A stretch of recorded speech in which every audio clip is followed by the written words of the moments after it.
नमस्कार, गणदेश बिहार देख रहे हैं आप और मैं हूं आपके साथ आत्मजा। चौथे चरण के चुनाव में मोदी की गारंटी की अग्नि परीक्षा होनी है। इस चरण में भाजपा के दिग्गजों की प्रतिष्ठा न केवल लालू प्रसाद यादव की रणनीति से पार पाकर जीत हासिल करनी है, बल्कि वोट का परसेंटेज बढ़ाने के साथ साथ जीत के अंतर को भी बढ़ाने की चुनौती है। वह इंडिया गठबंधन के मुख्य रणनीतिकार लालू यादव के पास खोने को तो वैसे कुछ नहीं है, पर पाने को पांचों लोकसभा क्षेत्र है।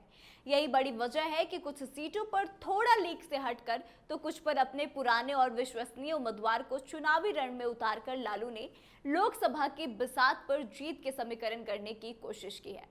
अब बिहार में सबसे ज्यादा हॉट सीट है तो वह है बेगूसराय। यहाँ के उम्मीदवार गिरिराज सिंह खुलकर हिंदुत्व की बात करते हैं, सनातन के पक्ष में विपक्षियों के हमले का जवाब देते हैं और सीधे सीधे कहते हैं कि भारत में रहना है तो वंदे मातरम कहना होगा और जिन्हें पसंद नहीं है वे पाकिस्तान चले जाएं। यही बड़ी वजह भी है कि गिरिराज को फायर ब्रांड नेता से शुमार किया जाता है। यह सहयोग कर लीजिए कि बिहार का लेनिनग्राद कहा जाने वाला बेगूसराय पर हिंदुत्व का अब रंग पूरी तरह से चढ़ गया है।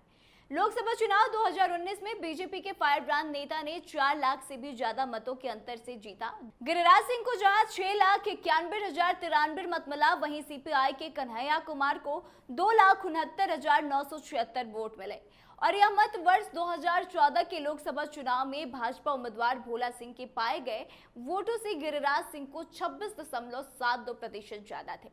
बेगूसराय लोकसभा की बात करें तो यहां से भूमिहार ही जीत हासिल करते रहे हैं। ऐसा एक बार केवल 2009 के चुनाव में हुआ जब जदयू के टिकट पर मोनाजीर हसन ने जीत दर्ज की थी। राजा सुप्रीमो ने भी इस बार बेगूसराय से भूमिहार को टिकट ना देकर एक यादव जाति से उम्मीदवार बनाकर अपने अंदाज में चुनावी जंग को अंजाम देने के लिए एक प्रयोग किया है।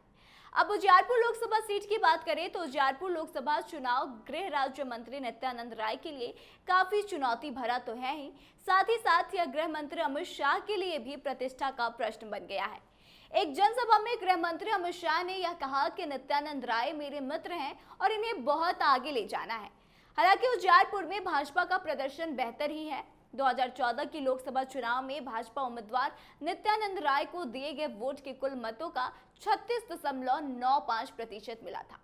तब इनका मुकाबला राजद के आलोक मेहता से हुआ था। 2019 लोकसभा चुनाव की बात करें तो नित्यानंद राय के वोट में लगभग 19% का इजाफा हुआ। नित्यानंद राय को तब 5,43,906 वोट मिले थे। यह कुल मतदान का 56.11% था।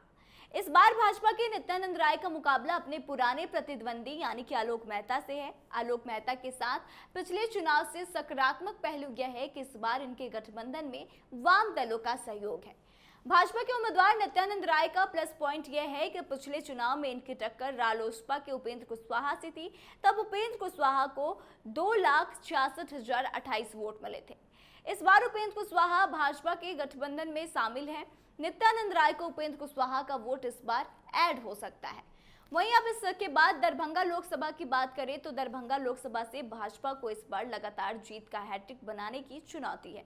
2019 के चुनाव में भाजपा ने उम्मीदवार बदलकर चुनाव लड़ा था। पिछले चुनाव में गोपाल जी ठाकुर को चुनावी जंग में उतारा।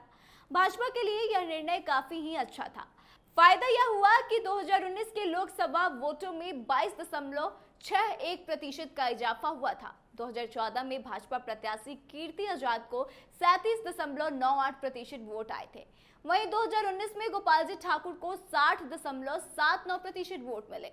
लोकसभा 2024 की चुनावी जंग इस बार भाजपा के गोपाल जी ठाकुर और राजद के पूर्व मंत्री ललित यादव से है।